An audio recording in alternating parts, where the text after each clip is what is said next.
The morning silence shattered when Marine veteran Sam Mitchell discovered an 18-year-old girl tied to his fence like abandoned cargo, left there by her own father to rot in the Wyoming wilderness. Sam Mitchell stopped mid-step, one boot on the porch of his weathered cabin. The scream that cut through the morning mist was sharp, raw, unmistakably human. He'd heard enough screams in Fallujah to know the difference between animal and human terror. He grabbed his service rifle from inside the doorframe and moved toward the fence line. The air carried the bite of early frost, and as he cleared the barn, he saw her. Tied to his fence like discarded livestock.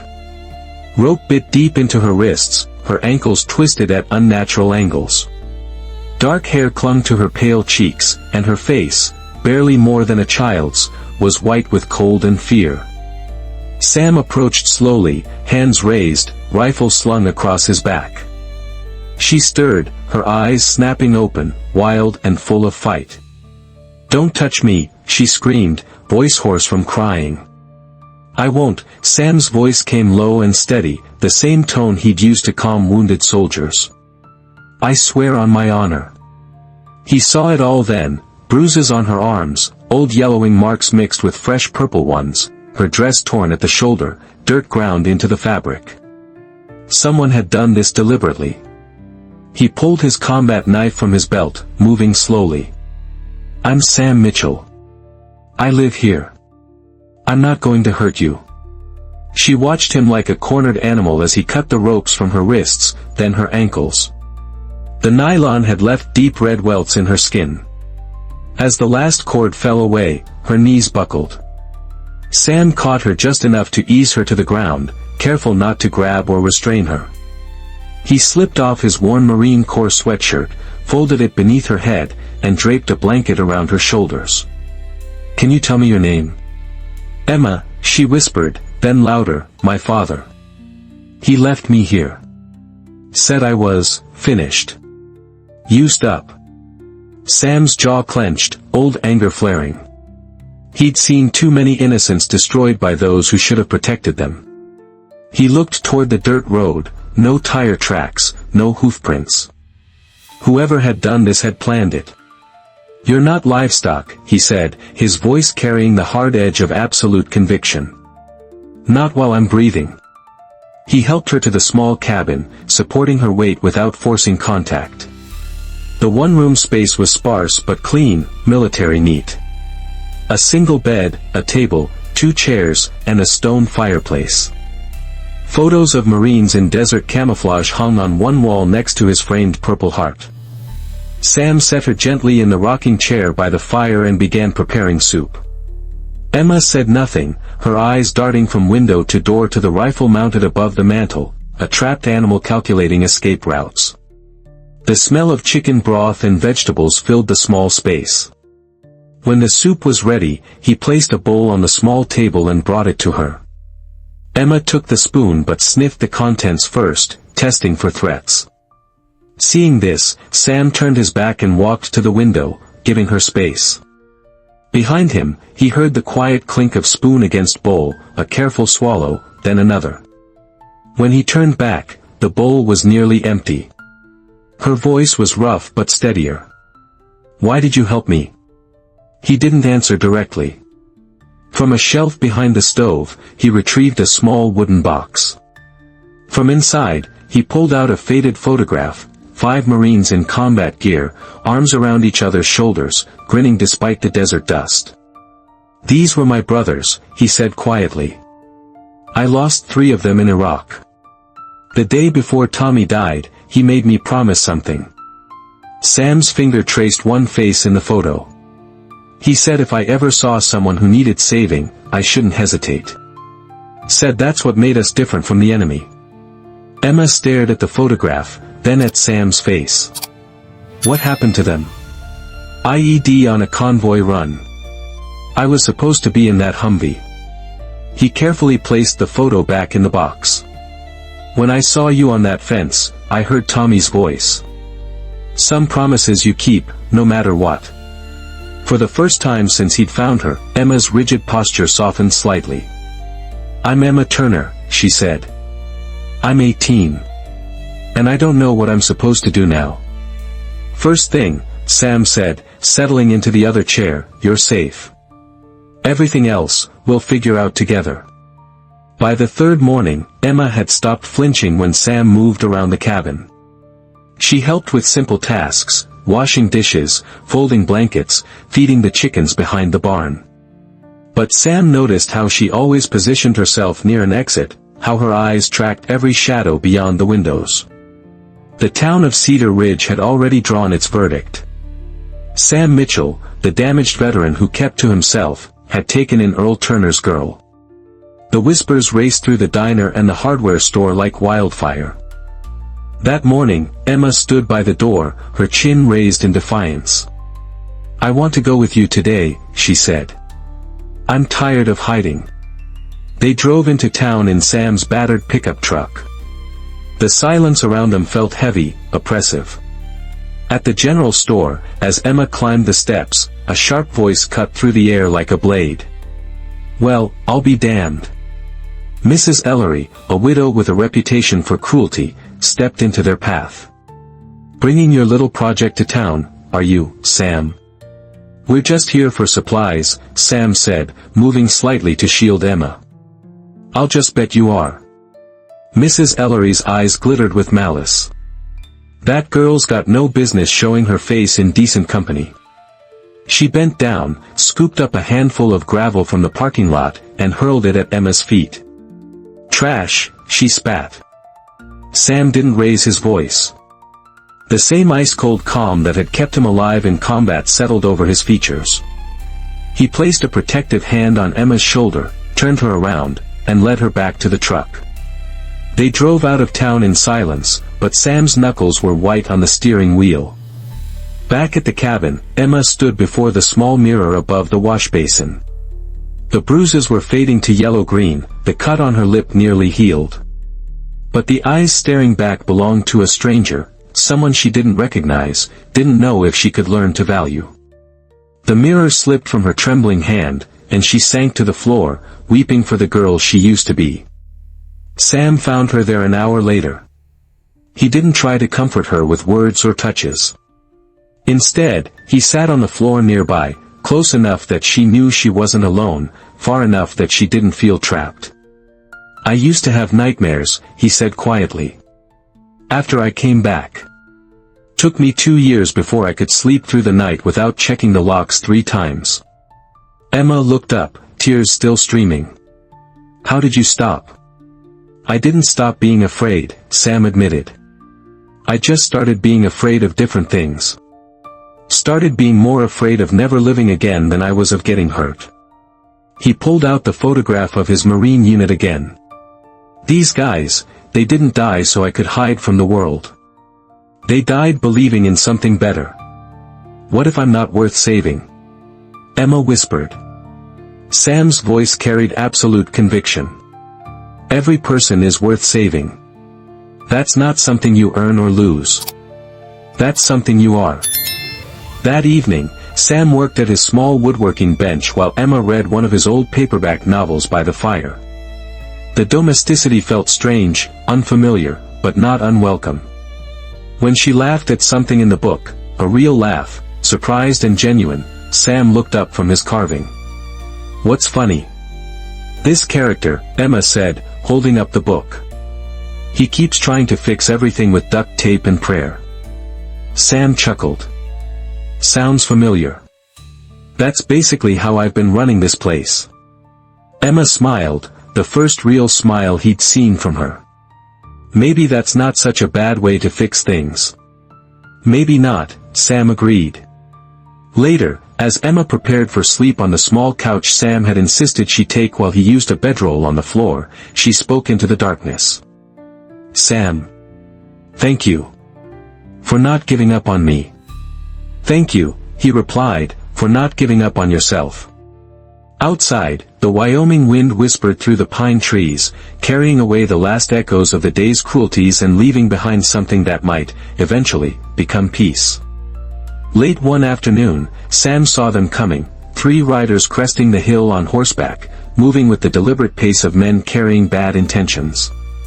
The man in front was Earl Turner, Emma's father, a bottle of whiskey visible in his saddlebag.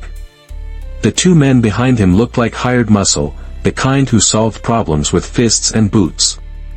Sam stepped onto the porch, his service rifle within easy reach. Emma appeared in the doorway behind him, her face going pale as she recognized the lead rider. "Sam Mitchell," Earl slurred, dismounting unsteadily. "Heard you've been playing hero to my little wildcat. What do you want, Earl?" Sam's voice carried the flat, dangerous tone he'd used on insurgents who'd pushed too far. "She's mine," Earl declared, gesturing broadly with the whiskey bottle. "Blood don't just disappear because you feed her soup and pretty words. I came for closure. I don't want her back, I want her gone. Permanently." His eyes were bloodshot, mean. Girls brought nothing but shame to the Turner name. Sam stepped down from the porch, placing himself squarely between Earl and the cabin. "I don't negotiate with men who tie up children. She's 18. Earl spat. "Legal property until she's married off or dead. And since no decent man would have her, I'm choosing option 2. "She's not property," Sam replied, his voice dropping to barely above a whisper. "She never was." Earl laughed, a harsh sound.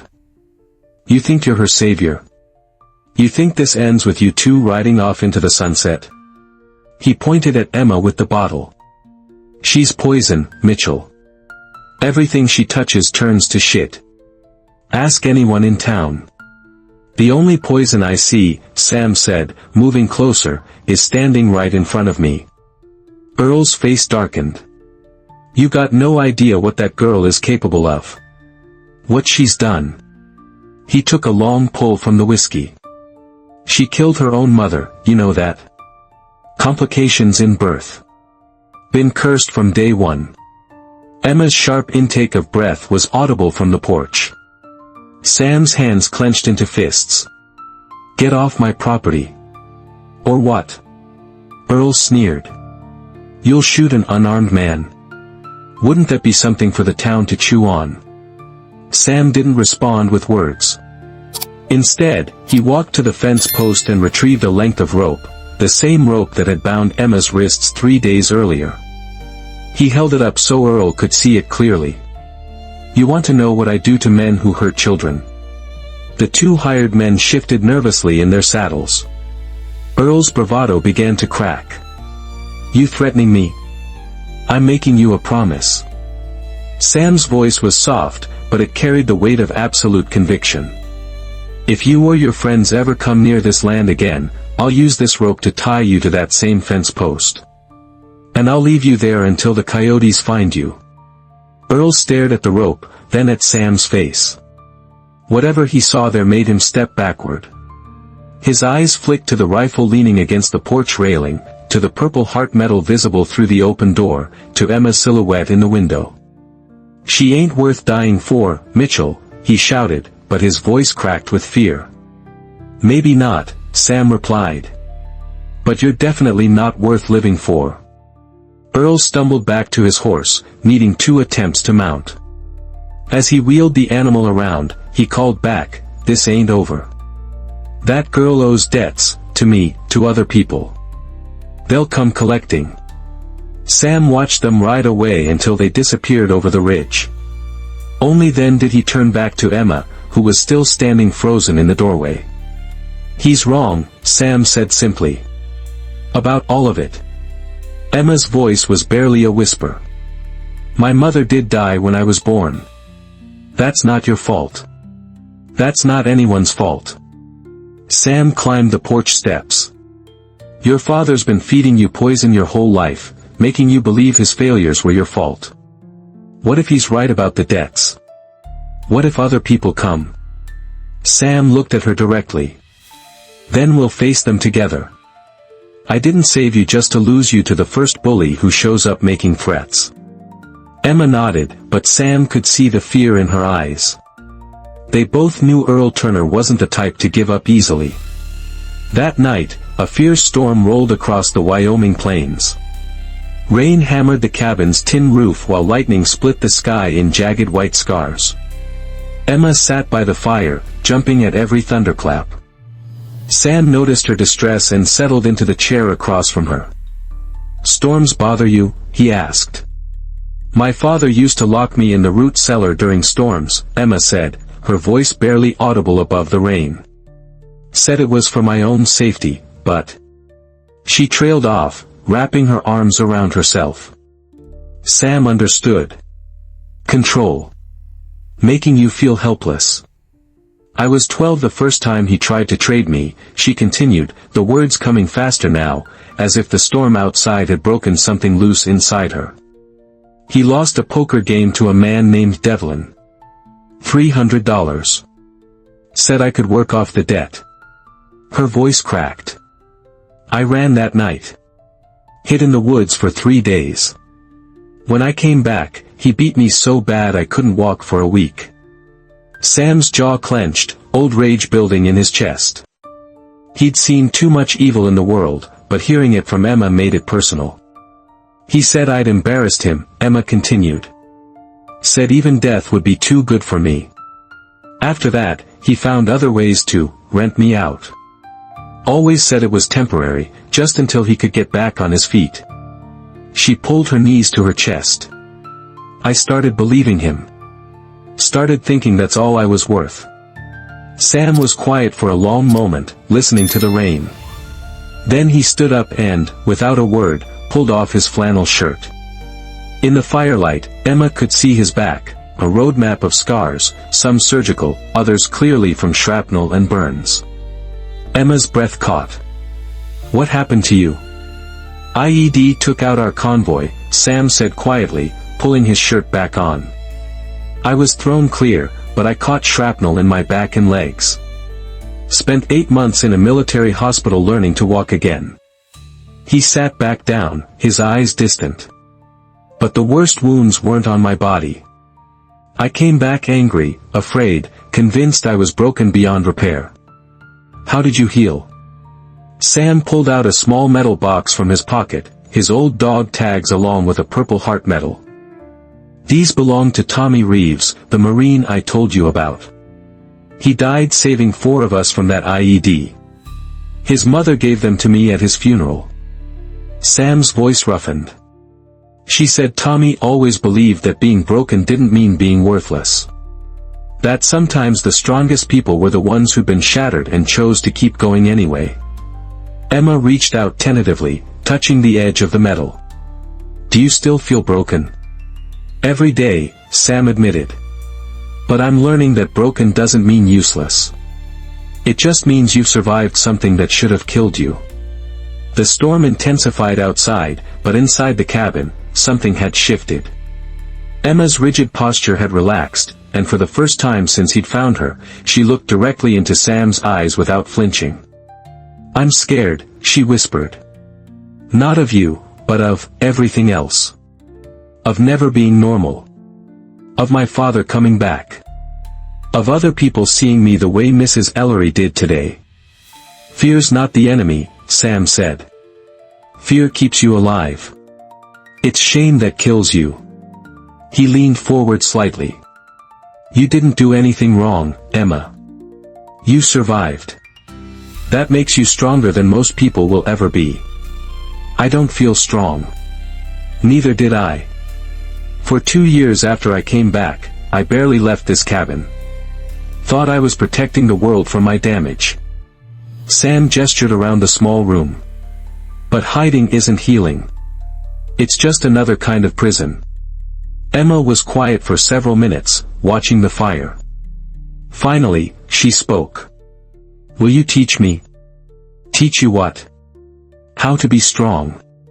How to not be afraid all the time. How to fight back." Sam studied her face in the firelight. "Strength isn't about not being afraid. It's about being afraid and choosing to act anyway." He reached into his pocket and pulled out a small silver locket, worn smooth from years of handling. "This was my mother's.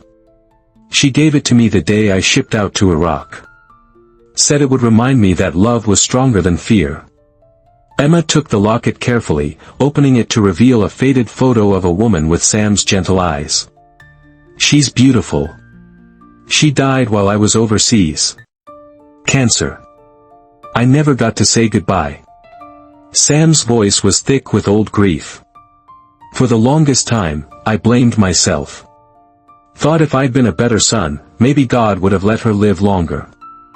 That's not how it works, Emma said softly. No, it's not. But guilt isn't rational. Neither is shame. He met her eyes. We carry the weight of other people's choices, convince ourselves we deserve the pain. But you didn't deserve what your father did to you. Just like I didn't deserve to lose my brothers, and you didn't deserve to lose your childhood. Emma's tears came then, not the desperate sobs of despair, but the quiet weeping of someone finally allowing herself to grieve.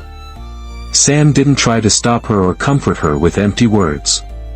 He simply sat with her in the firelight, a steady presence while she mourned the girl she'd been before the world broke her. Outside, the storm raged on, but inside the cabin, something fragile and precious was beginning to grow. The wind shifted just after dawn, carrying the sound of approaching horses. Sam felt the familiar tension in his shoulders, the same sixth sense that had kept him alive in combat zones. 5 riders appeared on the horizon, dressed in long coats the color of dried blood. In the center rode a man on a black horse with silver-trimmed tack. Sam recognized him immediately, Marcus Devlin, the man Emma had mentioned in her nightmares. Emma, Sam called quietly, his voice carrying the urgency of a battlefield command.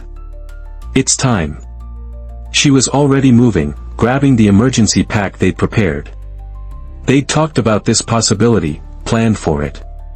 Emma slipped out the back toward the old barn while Sam positioned himself on the front porch, rifle in hand. Devlin dismounted slowly, his movements deliberate and theatrical. He was a tall man with silver hair and cold blue eyes, the kind of man who'd built his fortune on other people's desperation. Sam Mitchell, he called out. I believe you have something that belongs to me. Don't see how that's possible, Sam replied, his voice carrying the flat calm of a trained soldier. Everything on this property is mine. The girl, Devlin said, removing his leather gloves finger by finger. Emma Turner. She represents a considerable investment. Her father borrowed money from me, used her as collateral. I've come to collect. People aren't collateral. Devlin's smile was predatory. In my experience, everything has a price. Even principles. He gestured to his men, who began spreading out to surround the cabin. I'm prepared to be reasonable. Name your price for the girl, and we can settle this like gentlemen. Here's my counteroffer, Sam said, chambering around in his rifle. You and your boys ride out now, and I won't put bullets in all of you. Bold words for one man against 5. Devlin's eyes glittered with amusement. But I didn't build my empire by backing down from damaged soldiers with hero complexes. The first shot came from one of Devlin's men, a wild shot that splintered the porch railing. Sam's response was immediate and precise, a product of military training and combat experience. The gunman dropped from his horse, clutching his shoulder. Chaos erupted. Sam moved with practiced efficiency, using the cabin's walls for cover while picking off targets. 2 more of Devlin's men went down before they could close the distance. But the 4th man made it to the cabin, kicking in the side door. Sam lunged, abandoning his rifle for close-quarters combat. They rolled across the floor in a deadly embrace, fists, elbows, desperate scrambling for advantage. The man was younger, stronger, but Sam had been forged in the crucible of war. When the attacker drew a knife, Sam caught his wrist, twisting until bones cracked. The blade clattered away, but the man wasn't finished. He threw a wild punch that caught Sam in the ribs, driving the air from his lungs. As they grappled, Sam saw the man's hand close around a fireplace poker. The shot cracked from the barn loft. The attacker jerked once and collapsed, blood pooling beneath him. Sam looked up to see Emma standing in the loft window, holding his backup rifle with steady hands.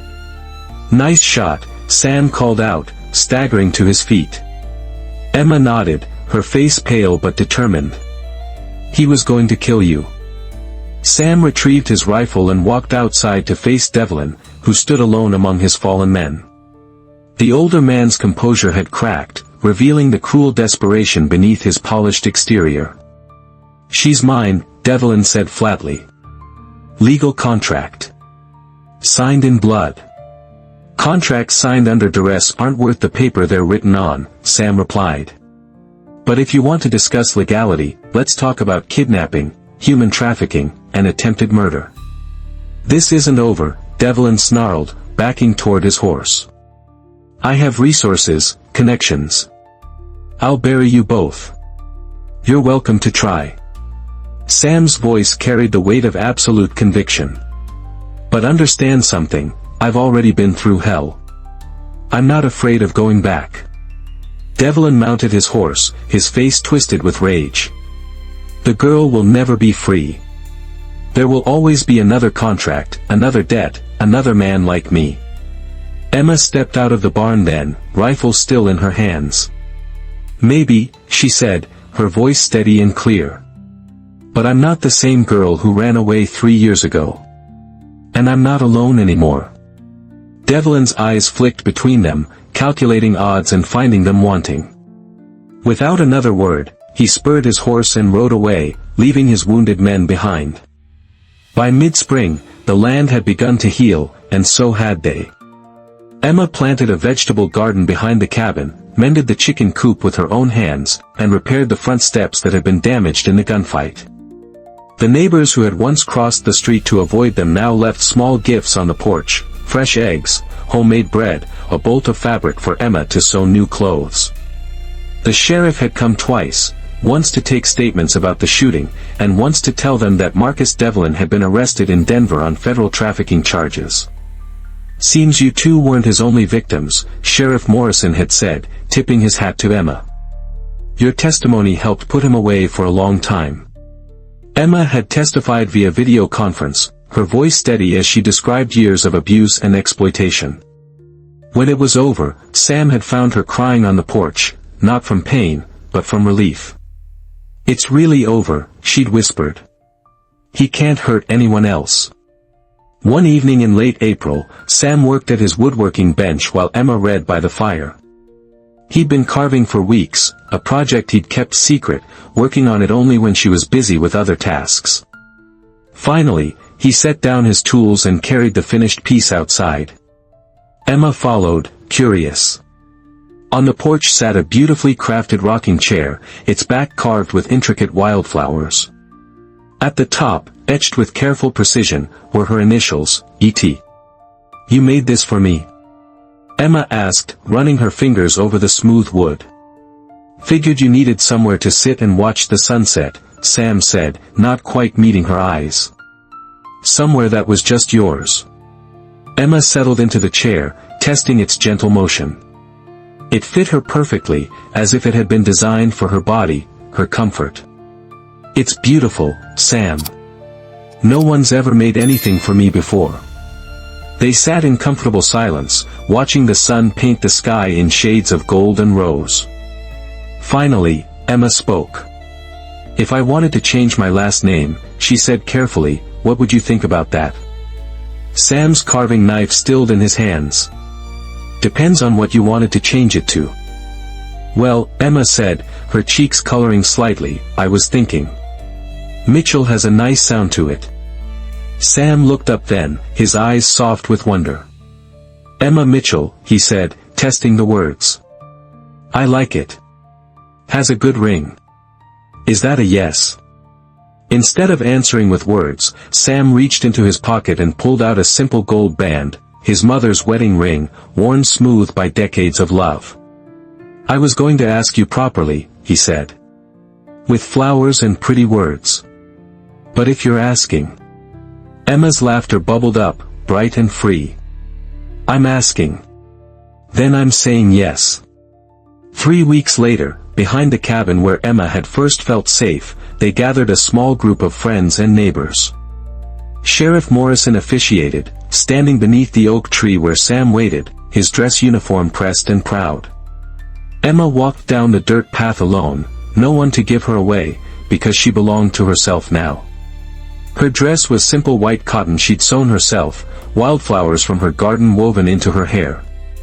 Her steps were steady, her eyes clear and bright with joy. When she reached the tree, Sam smiled with such pure happiness that several of the gathered witnesses wiped away tears. He slipped a ring shaped from polished silver onto her finger. "I'm not taking you," he said quietly, his voice carrying clearly in the evening air. "You're choosing me.